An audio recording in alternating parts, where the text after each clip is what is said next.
नाजरीन, आज कुछ लोग सवाल उठा रहे हैं कि जी ये तो इलेक्शन हार चुका था तो पाकिस्तान मुस्लिम लीग नवाज ने इसे क्यों टिकट दिया। भाइयों, सियासत में हार जीत होती है।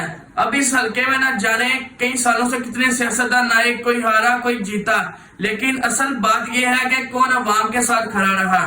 जो चीज बिलाल फरूख तारड़ को इन सब से मुनफरिद बनाती है वो ये है कि बिलाल फरूख तारड़ हारने के बाद भी अवाम के दरमियान मौजूद रहा, उनके मसाइल सुने, उनको हल करने की कोशिशें की, और यही किरदार अवाम के दिलों में बिलाल फरूख तारड़ का अपना एक घर बना गया है।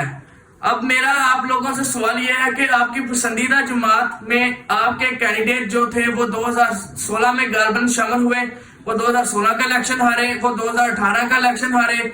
आपका सवाल तो उनसे बनता है। तो वाज़ेह है कि बिलाल फरूख तारड़ हारने के बाद भी अवाम के दरमियान मौजूद रहा, उनके मसाइल के लिए कोशिशें की, उनको हल करने में कामयाब रहा, और यही वजह है कि पाकिस्तान मुस्लिम लीग नवाज ने आज उसके ऊपर इत्मीनान का इजहार किया है। सियासत मेरे भाइयों, इलेक्शन लड़ना काम नहीं होता, बल्कि अवाम के दिलों में जगह बनाना भी होता है, ना कि सिर्फ आकर इलेक्शन के दिनों में आप नजर आए और बाकी दिनों में नहीं।